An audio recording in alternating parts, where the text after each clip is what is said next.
Long ago, there was a king who wanted to know if anyone in his kingdom could answer four questions. What does God eat? Why does God weep? What makes God laugh? And what actions does God perform? He announced far and wide that whoever could answer these questions correctly, within 48 hours would receive land, money, and his daughter's hand in marriage. Many learned men and sages came. None, however, could answer even one of these questions.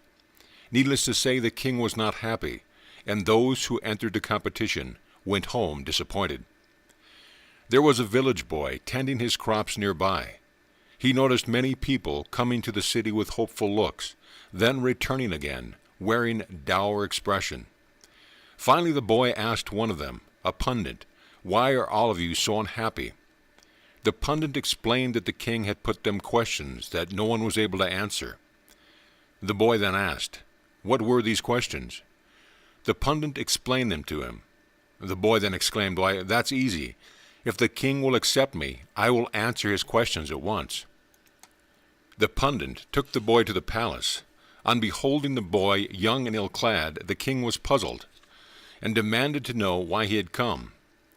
He little suspected that this unschooled lad, after the failure of so many great scholars, had the answers he sought. At the boy's insistence, the king said, "Very well. What does God eat?" Without hesitation, the boy answered, "God eats the human ego, for nothing that man identifies as his remains with him for long. Only God is eternal." The king was astonished. He liked this answer.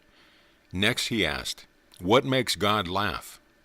The boy replied, "He laughs when he sees two brothers fighting each other for money, land, and worldly recognition, without realizing that he himself is their only sustenance."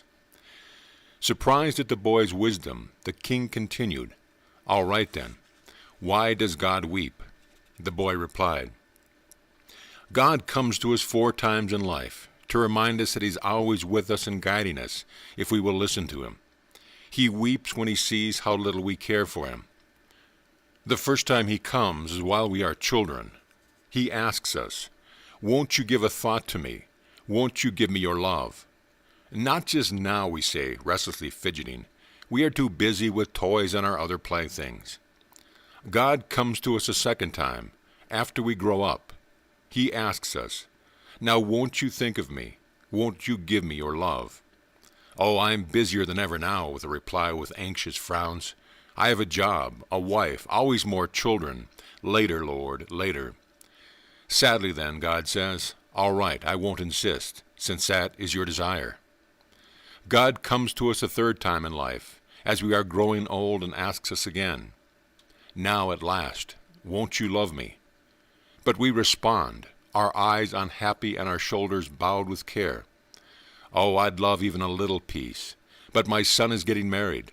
My daughter needs a husband. My wife is ill." God says then, as if with tears, "I understand. I will return and ask you one more time."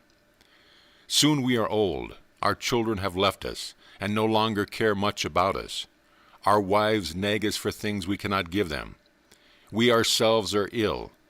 God would still come to us and tries to, but our minds are too heavy, filled with regrets for the past and sighs for what might have been if only things had turned out differently. God stands waiting and asks us to remember him, at least at the time of death. But we can't see him, for habit has fixed our eyes to the ground. And so death comes, and God says, "My dear child, I have other lives, including your next one to tend to now. I came to you many times, but every time you refused me. What can I give you now but my tears?" The king, extremely impressed with the boy's answer, posed his 4th and last question. "What action does God perform?" The boy sat there and said nothing. The king, puzzled, said, "You came here claiming you could answer all 4 of my questions.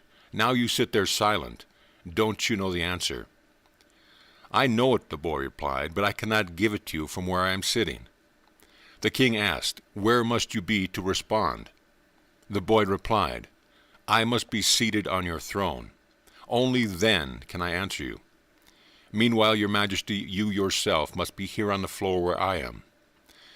The king's curiosity was so aroused that he agreed to this condition, and allowed the boy to sit on his own throne, while he himself sat on the floor below him. He then repeated his question, "What actions does God perform?" "He performs no action directly," replied the boy. "Everything he does is performed through creatures like you and me. See, now you are a village boy, and I, temporarily, your king.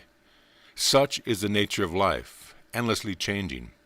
One day a person sits on high, the next day he is plunged into poverty. Neither state is permanent, and neither is better or worse than the other. Thus God helps man to understand that everything is his play. What does God do then? Nothing. For on the one hand, nothing exists but himself, his love and bliss. The universe is his dream. At the same time, however, in his dream he can produce whatever he chooses, for he in fact does everything. Thus with God, nothing is impossible.